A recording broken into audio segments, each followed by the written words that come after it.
Hey everybody, hope everyone's having a great week. Thanks so much for tuning in to the third episode of Paying Tribute here. I'm looking forward to sharing this episode with you. This is the first one in which I tell somebody else's story. And I don't want to give too much away about my guest, so I'll just breeze through this intro here and we'll get started with the episode. Please, if you do enjoy this episode, like, subscribe wherever you're listening to it. Subscribing is definitely the easiest way to keep track of future episodes as they pop up. This podcast is now available on iTunes, Stitcher, Player FM, and of course SoundCloud. So you can subscribe on any one of those apps. And of course, if there's anybody else you think might enjoy this series, any friends of yours, please feel free to share some of the episodes with them. If you haven't listened to the first couple episodes of this series, I recommend giving those a quick listen before starting this one. They just help provide a bit of context as to why I'm even talking to some of the people like the guest featured in this episode. But let's not waste any more time. Here we go, episode 3 of Paying Tribute.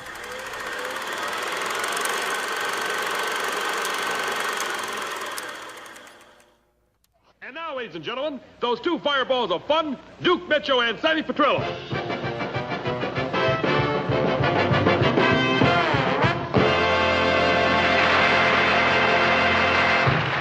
Good evening, ladies and gentlemen. Hey, Doogie, look. There's the Nuar bird. A luau bird? Yeah, don't you know what a Nuar bird is? No, what's a luau bird? That's a bird that lays square eggs. Then he goes...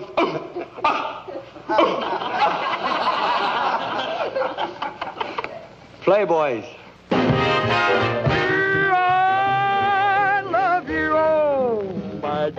That voice you just heard belonged to Sammy Petrillo, a comedian from the 1950s whose most notable film was the B-rated, low-budget comedy Bela Lugosi Meets the Brooklyn Gorilla.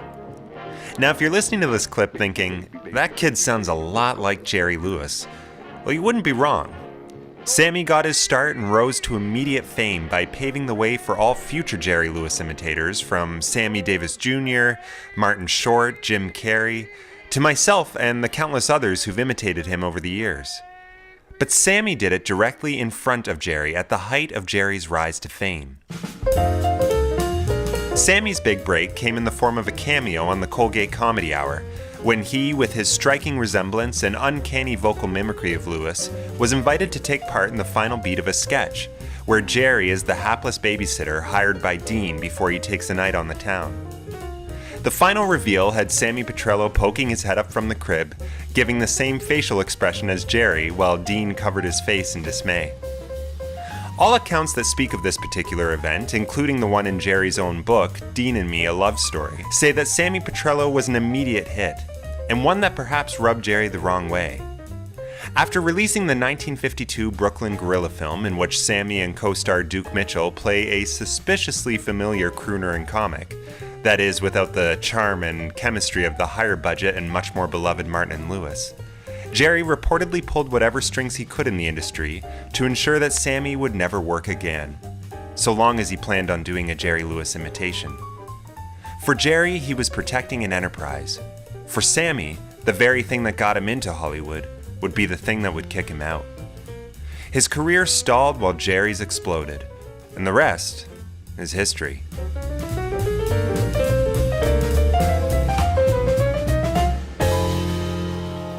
Flashback to myself timidly starting a career as a Jerry Lewis impersonator.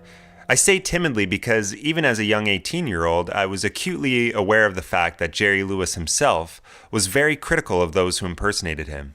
And rightfully so. You either pull it off or you don't. There's really no in-between when it comes to Jerry Lewis. And having him still be alive at the time, well, it made one certainly question if the whole thing was a good idea or not. Would it help me begin a career as a performer, or would I wind up like Sammy Petrillo? Martin Short had pulled it off in spades on SCTV, both honoring and poking fun at Lewis and his mannerisms, while Jim Carrey took a more direct approach in spoofing Jerry in his stand-up specials and on shows like In Living Color. But what about those who made a career out of being Jerry? It dawned on me as I began my career that it might be a good idea to see if anyone else was doing it, if they had found any form of success. As far as I could tell, there were only a handful of us attempting to impersonate Jerry Lewis in some form and to varying degrees of professionalism. 5 of us, to be exact. And 4 of them were based in the States. All of us seemed to have started around the same time, give or take a few years, Something about the late 2000s ignited a fury in Jerry and Dean Martin impersonators. It was clear there was a demand for this sort of thing, and I can almost guarantee you that each of us were thinking the same thing. Everyone's doing a Rat Pack show. No one is doing a Martin and Lewis show. And even further to that, no one is doing Jerry Lewis. Well, it turns out all of us were wrong. Most of them seemed to have 20 years on me, playing the younger version of Lewis, but in their 30s or 40s. Well, I had that working to my advantage. At age 20, I was just 2 years older than Jerry when he first met Dean Martin. And I fit the bill. I was skinny, clocking in at no more than 140 pounds, same weight as Jerry. Similar haircut and a big, goofy grin. I had the basic toolkit for any Jerry Lewis impersonator looking to give it a go. But one imitator caught my eye and would become someone I would routinely check up on via YouTube in the years to follow. She said your name never came up.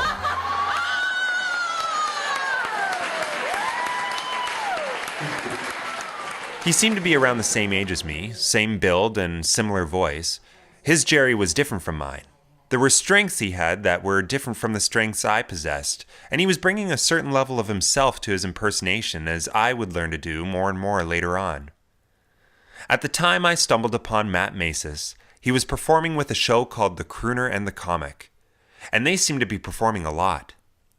At this point I was doing solo Jerry Lewis shows, mostly at nursing homes, with a dream of one day performing in a Martin and Lewis show. And here was this kid, achieving my dream. I couldn't help but feel a touch of jealousy and envy. But as the years went on and I achieved my own success with both my solo show and 2 different Martin and Lewis shows, I found myself every now and then checking up on Matt and what he had been up to. As recently as 2017, it appeared he no longer did The Crooner and the Comic, focusing instead on an impressive, and I do mean impressive, Michael Jackson tribute. Not only does Matt bear a resemblance when decked out in costume, but he dances an exhausting amount, and he's one of the few Jackson tributes to also sing live.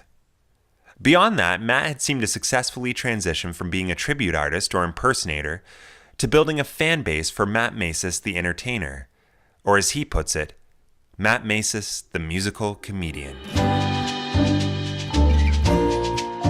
As I started this podcast and the intriguing process of searching for possible guests, the thought almost immediately crossed my mind to track down these other Jerrys, and in particular, Matt Macis. It appeared we had so much in common, and we had had a similar career trajectory at almost the exact same time, some 200 miles apart. It seemed impossible to me that the other Jerry Lewis impersonators out there weren't aware of each other. If I had been aware of them for the last 5 years, surely some of them, if not all of them, were aware of me. Yet none of us ever thought to reach out to one another. None of us thought to make that connection. That is, until today. I'm Nicholas Arnold, and this is Paying Tribute. Hello, this is Matt. Hey Matt, it's Nick. Hey, Nick, how are you, man? Good, how are you, pal? Good. How's it going? This is cool for me, because you've been on my radar for like 6 years, I gotta say. I've been... Yeah, I've seen your videos too, through YouTube and Googling and Yeah. stuff, and it's so cool. It doesn't take long into our conversation before the expected serving of compliments begin firing from both directions. And we're quick to talk about the other's talents and things we feel we're lacking in our own acts that the other seems to have mastered. Yeah, no, it's funny. You play piano, I play piano. Yeah. There's a lot of things when I look at your material, I go, damn, that's really good. That's Nick's. That's his bit. Well, and likewise, dude. I mean, you're such a skilled and talented dancer, and I've got 2 left feet. You know what I mean? Which is funny as a Jerry Lewis performer, because like he was such a dancer as well. And that's the cool thing, especially about totally Jerry, cool. and I'm sure Yeah. we'll talk about this too, is that he was so versatile that people don't really give him credit for a lot of aspects of his ability. Yeah. They think of the slapstick and they think of the voice and they think of, just very broad things, but there is so much that when you really look at the body of work, that there is such versatility and a skilled versatility at that. I'm phoning Matt from his home in Baltimore, Maryland, where he was born and raised. And he seems easy to talk to. We seem to immediately recognize that we've been on a shared journey for so long, similar yet vastly different at the same time. And after a good 20 minutes of chit-chat, we delve right into Matt's past. I'm curious as to what it is that got him started, and in particular, what made him so attracted to old school entertainment. If his upbringing was anything like mine.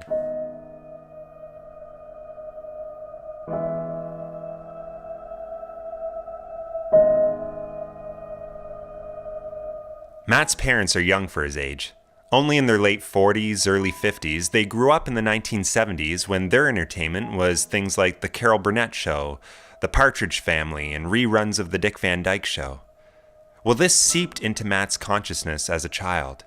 His mother would watch reruns of Carol Burnett while he was a toddler, and he came to know of nothing else.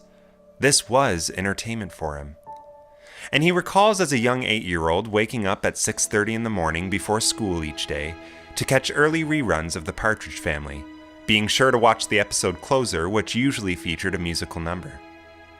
By the time he was 10, he knew all the words to most Partridge Family albums, and was emulating their musical numbers, along with classic routines like Supercalifragilisticexpialidocious, Gene Kelly dances, and of course, Michael Jackson. I would watch these reruns, and that's how I sort of experienced Sammy Davis, and I experienced Gene Kelly, and I experienced Dick Van Dyke, and some of these guys who became such influences on me in my life, and then I never let go of them.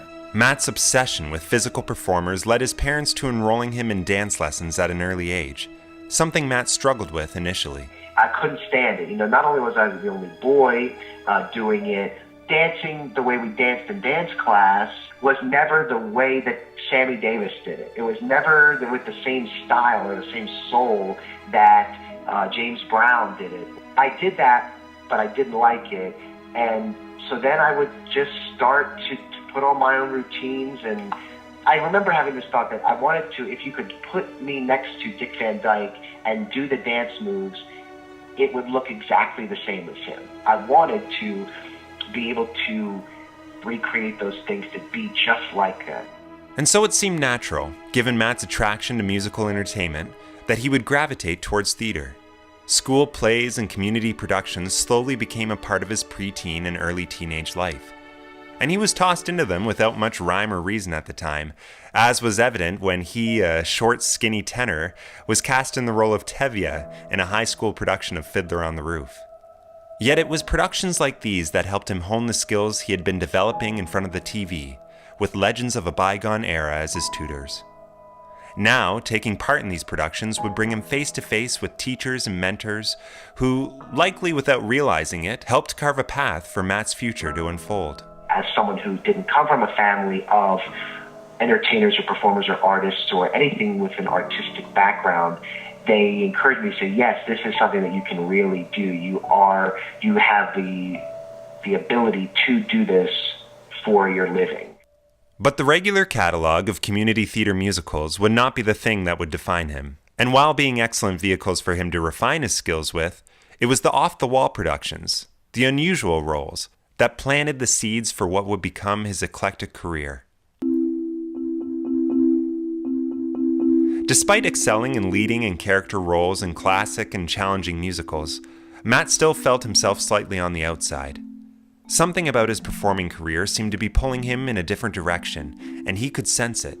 I've always been the person who it didn't really fit in with everything else, so everyone else is singing songs from 90s bands, the Spice Girls and Hanson and all this stuff in the talent show, and I'm singing the Partridge Family. I'm doing Michael Jackson and dancing like him when everyone else is into Britney Spears and Backstreet Boys and NSYNC and that kind of thing. For Matt, he can trace it back to a definitive starting point, all the way back to when Macis was in the 4th grade, when he starred in his class's annual Christmas production. In it, he played an elf named Elvis, who, you guessed it, wanted to be Elvis. So all the other kids had their red and green outfits with the pointy hat and the pointy shoes and the fake ears, and then I had this white and blue jumpsuit, and sunglasses, and I sang a little Elvis-y parody kind of song.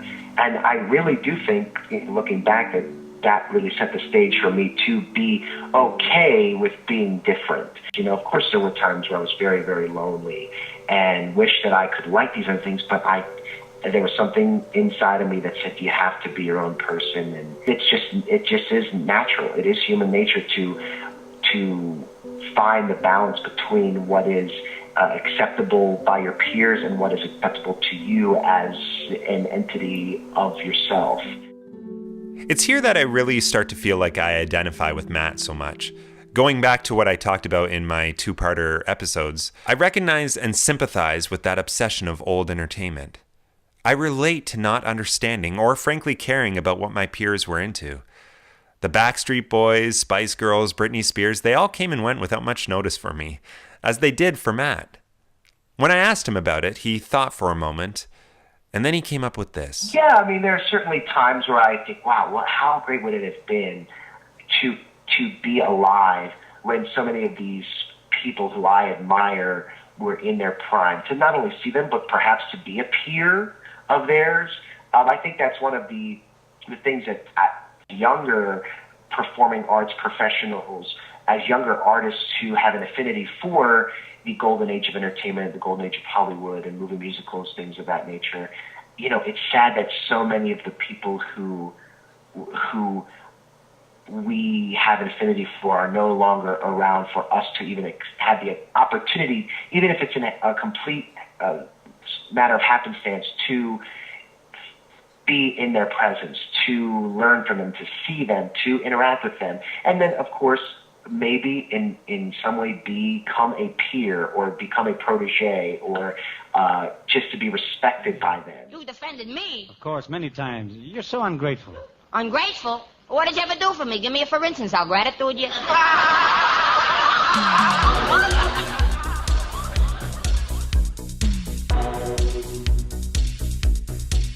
Well, in late 2004, a unique and stylistic show began the rigorous workshop process of development and birth on the national stage. My Awesome 80s Prom would go on to become a successful and unusual show, catering to the nostalgia of audiences who grew up in the 1980s. A musical with all the main characters vying to be prom king and queen, but with the audience voting to decide who actually gets to claim the titles in the end. The production would eventually land a spot off-Broadway and would star Dustin Diamond, whom many people would know as Screech on the popular 90s show Saved by the Bell.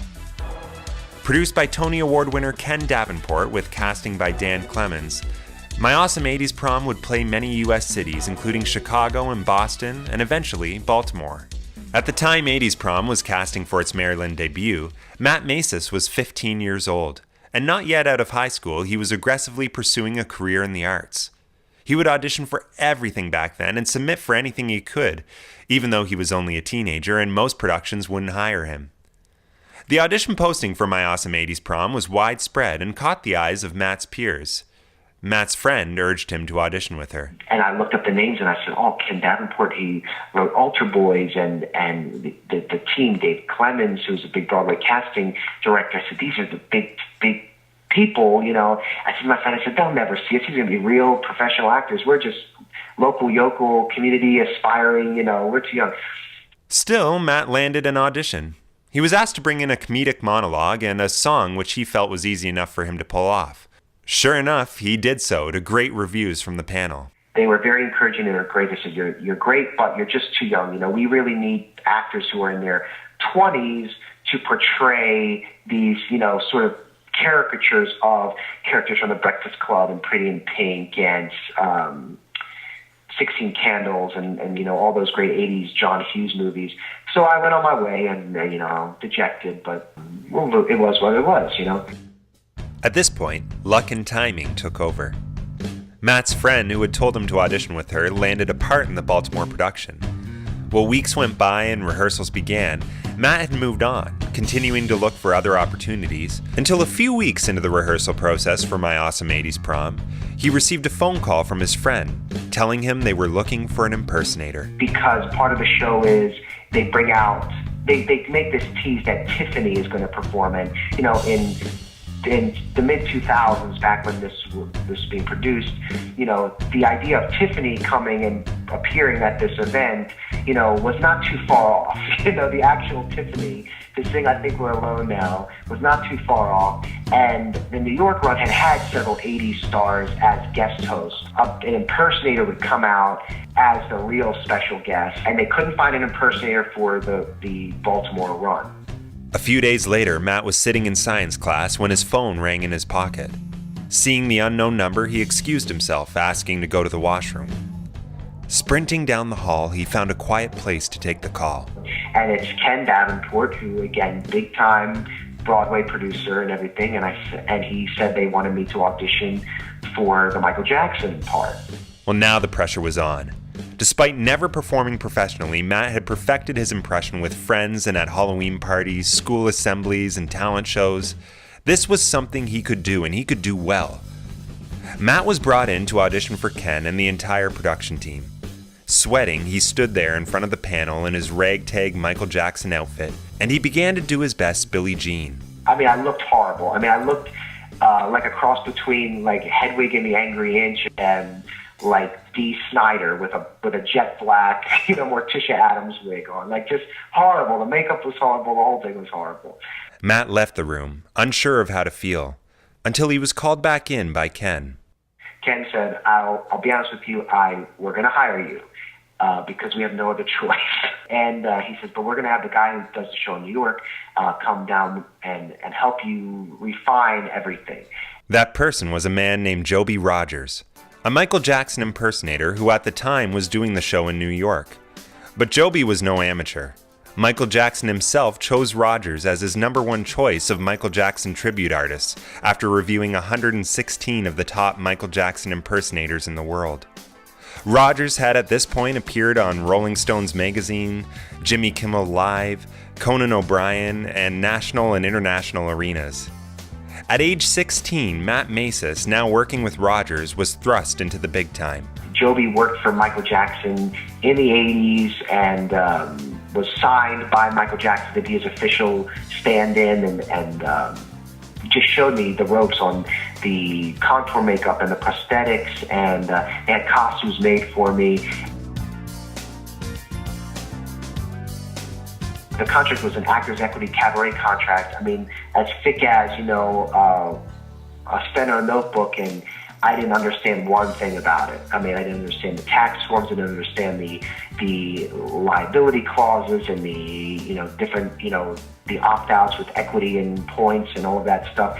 And I just signed my name on every page. I left everything else blank, just signed my name, and the stage manager called me and she said, you left some things blank.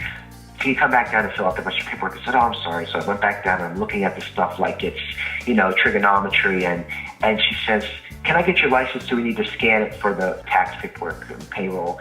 And she comes back and she's looking at my license and she says, how old are you? And I said, oh, I'm 15. I'll be 16, you know, next month or whatever. And she goes, does Ken know that you're 15 years old? And I said, I don't know. I said, he just hired me. And for a lot of people, I think, especially the demographic that came to my Awesome 80s Prom, it was revisiting or reminding themselves why Michael Jackson meant so much to people in that decade and, you know, for years prior and years after. Because, you know, the idea of remembering the Motown 25 performance or some of the songs, Way You Make Me Feel, Thriller, Beat It, you know, again, not necessarily in the forefront of people's minds in 2005, 2006, it was so incredible to finally be in front of people who were cheering for the music, cheering for the costumes, cheering for the things that really defined why Michael Jackson was arguably the greatest, the biggest pop star, the biggest superstar entertainer of all time. I mean, it was like the greatest feeling, like that you can bring back those memories and bring back those feelings at a time where really no one else is caring about those things.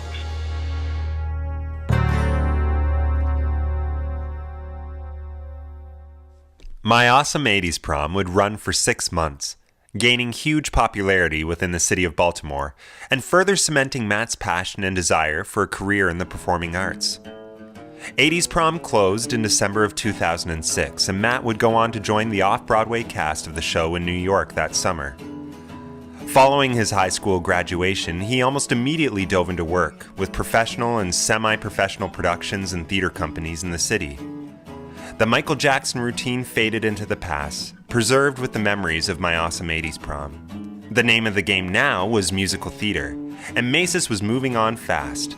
He would go on to join productions like Joseph and the Amazing Technicolor Dreamcoat and Grease, where he would learn multiple tracks and swing for most, if not all, of the male parts in the shows. And, I was just riding high, from the Awesome 80s Prom to doing the production of Grease, which was sold out, pretty much the entire run. And to fill out my youth, it was really a cool way to go, really a cool way to end all of it. The off-Broadway run of 80s Prom had brought Matt to New York, where he auditioned frequently and was called in by casting directors due to this one impressive credit, which many thought he was making up.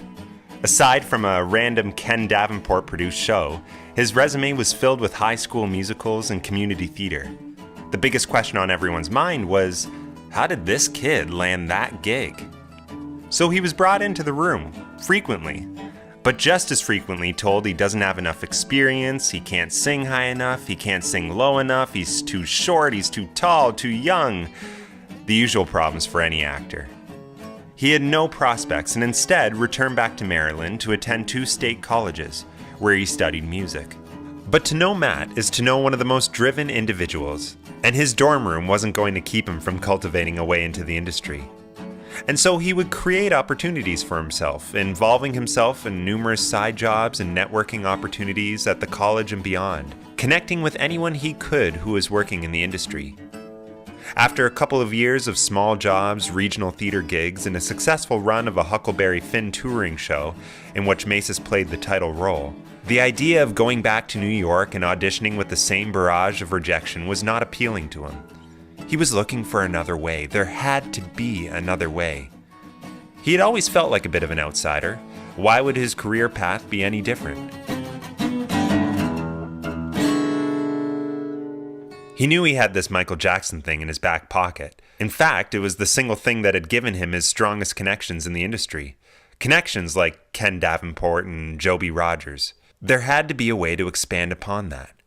Matt began the tedious process of researching what exactly an impersonator or tribute artist does, and how he could potentially turn his skills, talents, and passion for Michael Jackson into a job. No sooner had he begun his research when he struck gold, stumbling across the Sunburst Convention for Celebrity Impersonators and Tribute Artists in Orlando, Florida. A convention that has been running for 15 years that, well, you guessed it, showcases the best of celebrity impersonators. Many shows are born and evolved out of the convention, and it's gained enough traction over the years to land a US Netflix documentary called Just About Famous. Those who've never attended the convention need only imagine what it might be like to be surrounded by an eclectic cornucopia of Marilyn Monroes, Elton Johns, Chers, Bette Midlers, Dean Martins, and countless others. Matt saw for the first time in a while something he could immediately connect with, a niche market that catered to his skills. He had something to offer here, and he desperately wanted to go. At the time, Matt was studying with an acting coach, Eric Richardson. He was apprehensive about going down to Florida alone and wanted someone to go down with him. Conveniently enough, Richardson had a slight resemblance to Dean Martin. He had a deep, sultry baritone voice, and when he was younger, he'd actually been involved in a few casual Rat Pack shows. I said, even if you get a couple of gigs here and there, it really beats doing nothing with all this potential. Eric agreed, and the 2 unusual performers traveled to Florida together. Eric as Dean, and Matt as Michael Jackson. The response to both gentlemen was strong in their own right, but Eric had seen something in Matt on that trip that set the wheels in his mind in motion. Instead of doing this Dean Martin and Michael Jackson thing, he said, you and I should be doing a Dean Martin and Jerry Lewis thing. And I said, Jerry Lewis, that old guy on the telethon that comes on my days off of school. And at the time, I had long hair and down to my shoulders, and I wasn't really into comedy. You gotta watch the videos, Eric told Matt. And so Matt YouTubed Jerry Lewis and Dean Martin. Up came clips of the two of them in their heyday. The Colgate Comedy Hour, their films, the radio spots. The show is hardly even started, and already you're trying to be the big man. Go ahead, kick me. Step on me. Wipe your feet on me. You're always poking fun at me. Oh, Jerry, stop. I don't poke any fun at you. Think of all the times I've defended you. You defended me. It was like an epiphany when I watched Martin and Lewis do Side by Side and Every Street's a Boulevard and all these numbers together. I said, this is right up my alley. I can try and do the voice, and I'll pick my hair, and they really set the ball rolling for creating something. And again, that was also, again, so unique. And I thought if people love Rat Pack shows, there is an audience for these types of shows. Oh, not so fast now. Let me take a look at you first. Stand up. Wash your hands. Yes, partner. Wash your face. Yes, sir. Behind your ears. Look, I'm just going to broadcast. I'm not going to get married. Anyway, what about you? Did you bathe? Well, of course. I take a bath every day. Take a bath every day? Well, of course. Oh, Dean, I'm so unworthy of you. Now, Dean Martin and Jerry Lewis were only 10 years apart, Lewis being 18 when he officially signed on with Martin. In stark contrast, Eric and Matt had a good 30 years between them, with Eric portraying a Dean reminiscent of the Rat Pack era Martin of the late 60s and early 70s. Matt didn't see this as a problem. For him, the formula that worked was a crooner and a comic. The age difference didn't matter, so long as there was chemistry and a visible friendship on the stage. Well, Matt and Eric could pull that off, and so Matt went to work, transcribing old Martin and Lewis routines, watching and rewatching footage just as he had as a young boy, practicing dance steps alongside Dick Van Dyke. This time, he was practicing pratfalls and manic jumps alongside the king of comedy himself. Matt eventually formed the routine into a concise show and fittingly called it The Crooner and the Comic, immediately distancing himself from that Martin and Lewis name and placing the show more in the realm of tribute than impersonation. Again, sometimes in our industry of nostalgia entertainment, there's a bad rap of the cheesy Elvis impersonator who is a little too heavy to be wearing the jumpsuit and a little too sloppy around the edges. The Sinatra singers who kind of use tracks to stand in the corner and put on a big affectation of dems and does.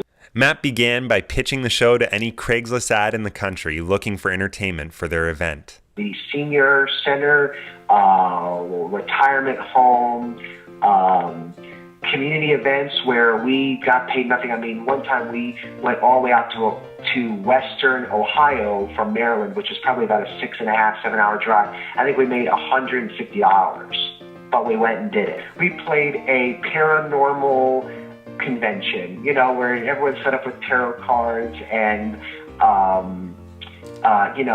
people who read the sound waves of your voice and ghost hunters, and we were the entertainment Martin Lewis tribute, we really just played any gig that would have us, and most of them would have us because we didn't charge them any money, really. For a cheap Elvis impersonator price, they were getting pretty much a full musical comedy review. As happens naturally through building a resume of gigs and venues, The Crooner and the Comic continued to develop, becoming a longer show, incorporating stronger elements that were transferable to theater settings, and audiences were really beginning to click with it. Matt continued to study his subject, searching for new and exciting routines he could put into the act. He was always looking for that something more, straying from the usual routines you would expect from a Martin Lewis act, like Side by Side and That's Amore, although those routines were certainly included. And instead, he was looking for the more obscure numbers, the dance routines that would truly showcase what powerhouses Dean and Jerry really were. A lot of audiences expected me to do the Hey Lady and the Nutty Professor. If those are two of the big, glaring stereotypes that are out there of Jerry Lewis, that's what sort of audiences were expecting of me. And I wanted them to get to know more of this all-round performer that I started to get to know the more I researched, the more I read, and the more I watched. because he really was one of the greatest showmen of that generation, really, or of any generation. In 2009, Matt submitted the crooner in the comic to be considered as possible entertainment at the Dean Martin Festival in Steubenville, Ohio, Dean's hometown that year. The Dean Martin Festival began in 1996, when then Steubenville Mayor Dominic Mucci created and assembled what would be called the Dean Martin Committee. The committee would be led by Dean's own daughter, Dina, and her husband, John Griffith, in the hopes that this would establish an annual festival to honor the late singer. And it would, quite successfully too. The Dean Martin Festival has gone on to become one of the biggest events Steubenville sees each year, and now benefits scholarship funds for local high school students who are hoping to pursue a career in music and the arts. The festival is filled with homages to Dean, impersonators, stories, films, you name it. But every piece of entertainment, to this day, is ultimately screened and approved by Dina Martin.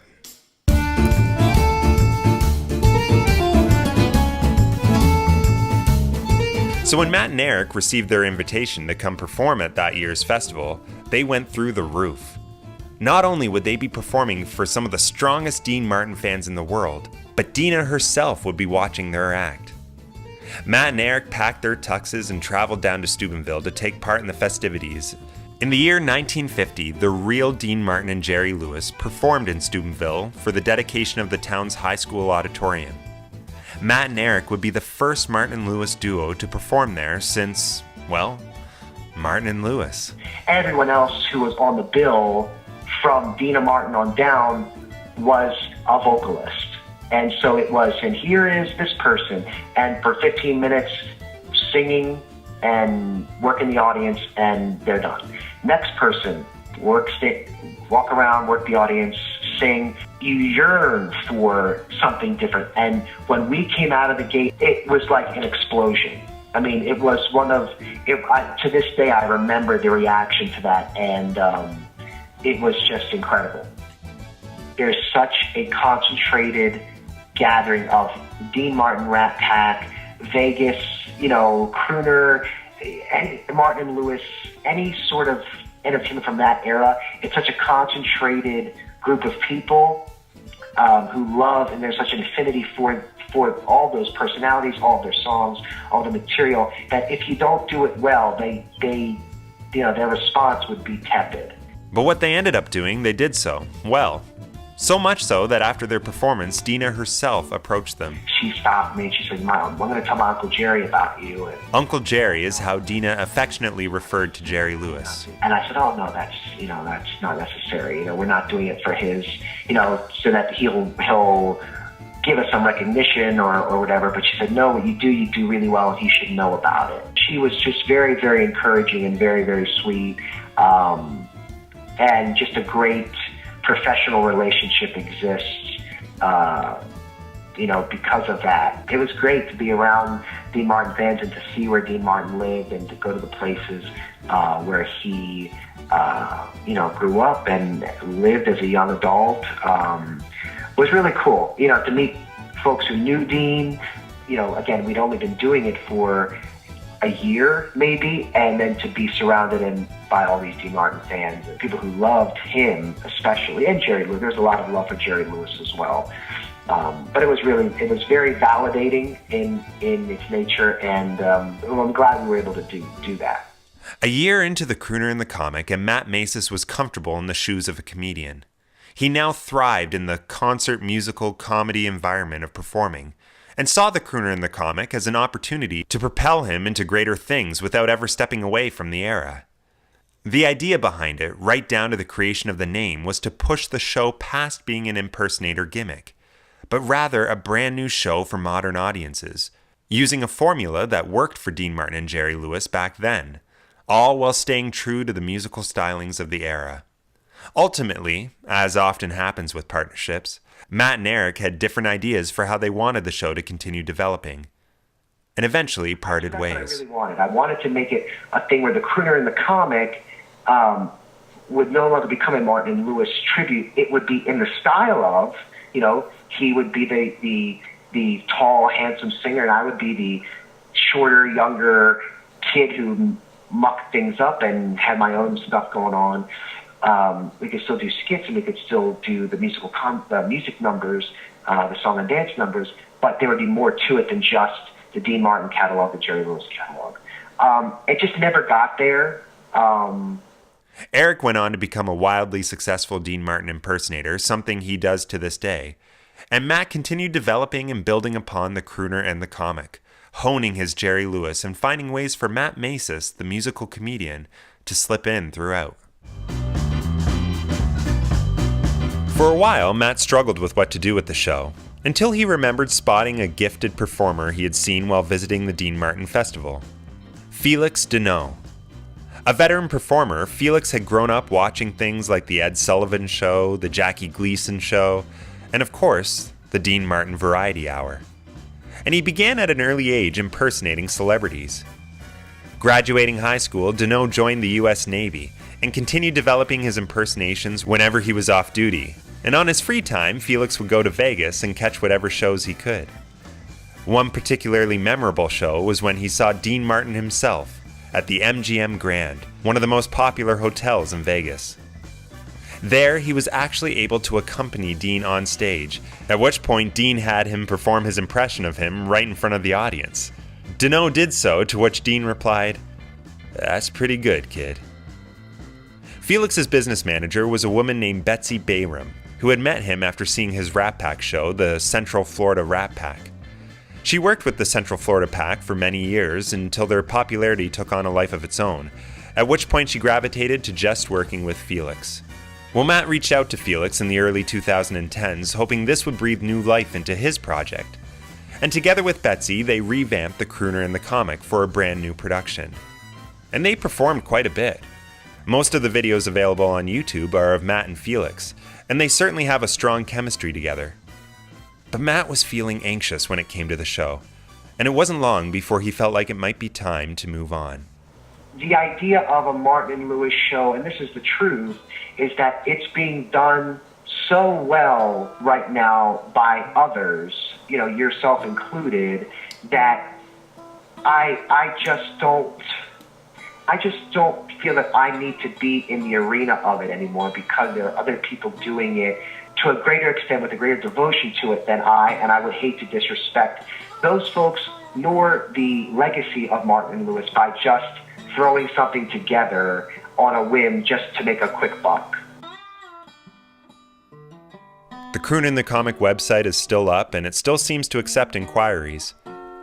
At the bottom of the website, the show's description on their page, you find a sentence that sums up what Matt tried over the course of a few years to create with the show. The Crooner and the Comic invite their audiences to laugh along with two friends who are most times laughing at themselves and working together to entertain the world.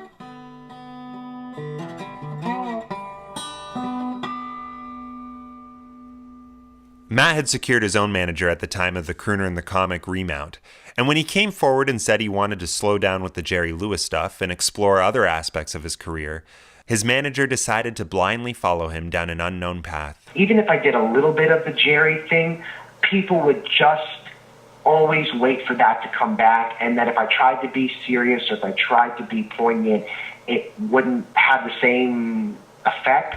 Matt's manager brought forward the idea of an Eddie Fisher tribute as a way to expand out of the zany comedy of Jerry Lewis and into a more laid-back style of lounge performing. A style that would allow Matt to explore who he was with an audience. I wasn't super familiar with Eddie Fisher other than the Elizabeth Taylor, Debbie Reynolds scandal, but his song catalog was so extensive. I read a lot about him, and I interviewed folks who knew him or worked with him, and the conclusion that I came to with Eddie Fisher was that here's a guy who was deeply flawed personally, but the one thing that he never turned on was music. And at the end of the day, so many people who I talked to who knew him said, you know, if Eddie just had the ability to have one more chance to sing in front of an audience, that would mean everything to him. I said, you know, there's something there. If we can just bring back this guy's catalog of music, present the music, and put that at the forefront, that's what I want to do with it. So that's what we did. This research turned into Matt's one-man show, Oh My Eddie, a tribute to the icon and his music, with a full-piece band backing Macis' vocals. Matt spent months writing the show, learning about Eddie and crafting the music to shape a show around his story. Eddie Fisher was a teenage heartthrob, a singer and actor from the 1950s. He had 17 songs in the top 10 between 1950 and 1956, and 35 in the top 40. Eddie married actress Debbie Reynolds of Singing in the Rain fame in 1955, and had 2 children with her, Todd Fisher and the late Carrie Fisher, who would go on to be known to the world for her status as a galactic princess in the Star Wars saga. In the mid-1950s, Eddie Fisher was involved in a famous scandal when he dumped America's sweetheart Debbie Reynolds for his Cleopatra co-star Elizabeth Taylor. Taylor and Reynolds had been friends at the time, and this was an affair that Eddie would be unable to keep out of the media's watchful eye. He would eventually marry Taylor, lasting from 1959 to 1964, and as Matt said, it was damaging to his career. Dean Martin and Frank Sinatra would cement the American songbook canon, and Eddie Fisher's catalog, which arguably had songs in it that were more popular than anything Dean or Frank produced at the time, would fade from memory gradually over the years. While Matt was writing the show in September of 2010, Eddie Fisher passed away at 82 years old. And while you would think an unfortunate circumstance like this would ensure a show's success, as fans mourn their idol, Matt was heartbroken to find the opposite. He debuted the show in New York to low numbers and near empty houses. It probably was one of the biggest heartbreaks professionally because I came to love Eddie Fisher. I mean, I came to love his voice and his story. I was really drawn to who he was. And then for it to be kind of a bust was a real letdown. The silver lining in Matt's Eddie Fisher journey came years later when he attended a Q&A talkback with Carrie Fisher, who was known in the later part of her career for candidly speaking to audiences about her history. And, I waited to the end of the session, and then she was signing her books, and I very hurriedly told her about the Eddie Fisher project that I had done, and she gave me her assistant's email, and then I actually got to speak with her on the phone about her dad. Matt spoke with Carrie about her relationship with her father, his show, and he learned the type of things you can only learn about a man from talking to his daughter. To be able to hear her perspective on her father, which if you see the HBO documentary about Debbie Reynolds and Carrie Fisher that just came out just after they passed away, she shares footage of her, one of the last times she was with her father, and she really, I wouldn't want to paraphrase what she said to me, only because it's that interaction there. If you have the chance to see that, watch it, because that is, in a nutshell, a perfect glimpse of what her dad meant to her, he meant back.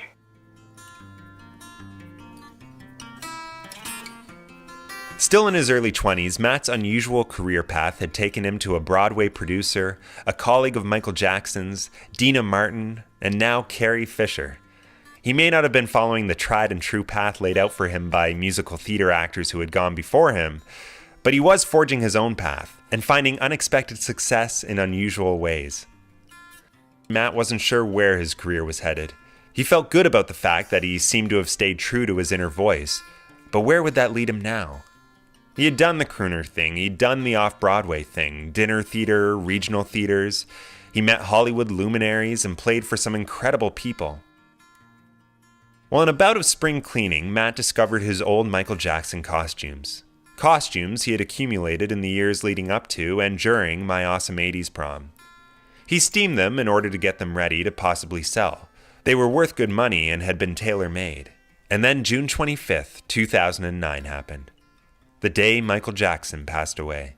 I got a call from different producers in LA, Vegas, New York, London, all wanting to fast-track a Michael Jackson tribute show in the wake of his death. And, it's funny because there are other more prominent Michael Jackson impersonators, tribute artists that exist. It came down to the fact that I sang live, and most of the other Michael Jackson impersonators at the time were, yes, dead ringer lookalikes, just an uncanny resemblance to Michael Jackson, but lip-synced.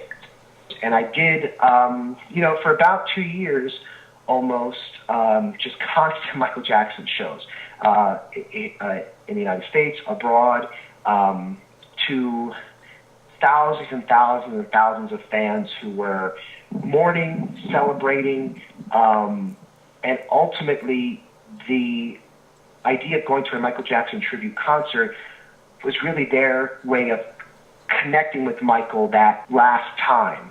In September of 2009, only a few months after Michael Jackson's death, Matt received a call for a gig out in Ohio. The promoter was very vague about the details initially, only that the person organizing the event was a huge Michael Jackson fan and had the money to put together a show consisting of band members from the would-be concert, later concert film, This Is It, and others who had worked with Michael Jackson and his brothers over the years. Matt was invited to front the band for this concert. Fronting a band is a task given to someone to enhance the experience for an audience. It can include anything from singing, dancing, to interacting with the audience, call and response, and other gimmicks. At age 20, Matt Macis had become the only tribute artist to ever perform with the Michael Jackson This Is It band. And we're sitting around in the green room with all of these musicians, men and women, who played with Michael Jackson, who played drums and played guitar, and they had one guy, Tommy Org, who was Michael Jackson's guitarist for This Is It. We're sitting there in the room and he says, it's crazy that if Mike was still alive, we would be in London doing This Is It right now. We would have a show tonight. And no one really had thought about that, that they were all together playing Michael Jackson music at a time where they would, had Michael not passed, they would be performing with him. It was pretty heavy, in terms of that these guys, some of these guys would be with him at that exact moment playing the exact same material. I mean, it again, as with a lot of things with Michael Jackson and me, it was a lot to process. Well, during what seems like an entire career of events, one right after the other, Matt managed to still find time for a social life. He met his now wife, Hannah Tim, another performer, singer, and actress. Hannah began working professionally as an actress at age 18 and would later go on to be a successful choreographer, concert performer, pageant winner, and model. The two were married in November 2015 and almost immediately began a collaboration like few couples I've ever heard of. They call themselves their generation's Sonny and Cher and tour with their self-created musical variety show, Matt Macis and Hannah Tim Live. They also released an album and began planning the roots for their own company, the Smash Show Company, where they now produce shows on their own and collaborate with many friends and acquaintances they've met individually along the way. The company that we've got right now is the culmination of all these years of The Critter and the Comic and Natural Born Thriller and the things my wife's been involved in, an amalgamation of all the projects we've individually done over the last couple of years and organizing them in a way that, has some brand to it. The talent involved is really, really humbling to be associated with them, that they're all agreeing to work on these shows with me. And, I'm excited for it. It's really one of the most exciting things I've been involved with in some time, and happy to be sort of branching out in that way.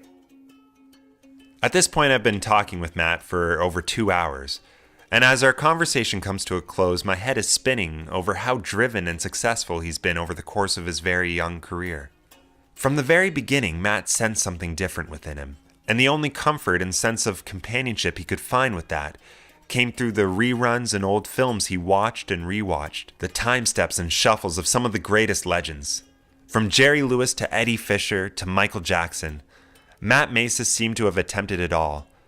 And somewhat poetically, things came full circle for Matt when, at the height of his pre-Smash Show Company success, he was called upon to perform for Shirley Jones at a gala celebrating her life and career. Academy Award winner Shirley Jones is most known for her Golden Globe-nominated role as the matriarch of the Partridge Family. Well, something tells me 8-year-old Matt Macis, when waking himself up at 6:30 in the morning to catch the closing number of a Partridge Family episode, would never have thought he would one day be performing in honor of Mrs. Partridge herself. At times in our conversation, I wanted to ask Matt if he ever pinched himself to check if he was dreaming. I could count a number of moments where if I were in his shoes, would have doubted my own reality. Whether it be the moment he was performing Billie Jean in front of Ken Davenport, walking the streets of Dean Martin's hometown having just met Dean's daughter, the phone call from Carrie Fisher, or the countless other humbling and invigorating moments that are only the preface of a long and fruitful career to come. Matt Macis is a Renaissance man of entertainment. He's tried it all, and he's been careful not to get too stuck in one particular genre, style, or era, something that I, at times, fear with my own career. I mean, I like the Jerry Lewis stuff. It's not something I see myself doing for the rest of my life, but for now, I really like it. And talking to Matt only reassured that, while also showing me that there might be other things out there waiting for me just around the corner. I think back to Matt's answer when I asked him if he ever wondered what it might be like to have lived in an era alongside his idols, if he ever wished he had. His answer was so in line with thoughts that I've had, and it made me think again, we're so alike. We end our conversation with Matt insisting that we have another phone chat off the record. He wants to ask me a bunch of questions. In many ways, I'm glad I didn't reach out to Matt until now. Prior to this, we were both so busy building the foundations of our careers, and while at the time of this recording I'm still performing in Dean and Jerry What Might Have Been, I feel like we're both at a point in our lives where we can look back on our equally as windy paths and compare in ways that we might not have been able to years ago. Matt is more than just the other Jerry. He's a consummate performer whose career is one I admire and respect, and I can only hope to one day have the opportunity to work with him. So, last question I have for you, Matt. One of the things that I've been uncovering is this whole idea of golden age thinking, and this, like the yearning of or the idea in one's mind that another era is better than the one we're currently living in. Would you say that at any point in your life you've kind of had that sort of yearning that you wish, especially as you got into the crooner stuff, that you wish you had lived that? It's a longing that I've often thought, would be so great to experience. But I think that in the age that we're living in now, there's a uniqueness to what we do. There's a certain audience that appreciates and respects what we do, and if we can bear the torch for what has come before us, I think that's also a very important role to play in the history of what we love.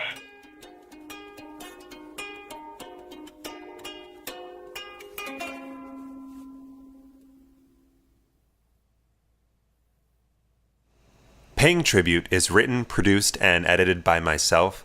A big special thanks to Matt Macis for his interview today. For a complete list of music used in this podcast episode, please read the description wherever you are listening to this episode for a list of songs and Creative Commons licenses. Subscribe to Paying Tribute on iTunes, Stitcher, Player FM, or SoundCloud for future episodes. And here's a sneak peek of next week's episode. Crystal jumped at the opportunity to do Ella.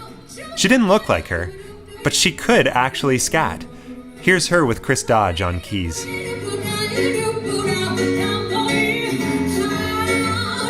It was so easy. This was the first time I had worked with just Chris and myself. Not under Lonely Street, not with a whole band, just the two of us. And it was just so great. Everything just fell into place. And I was like, oh my gosh, can we do this all the time? Because it was the best process working with Dodge.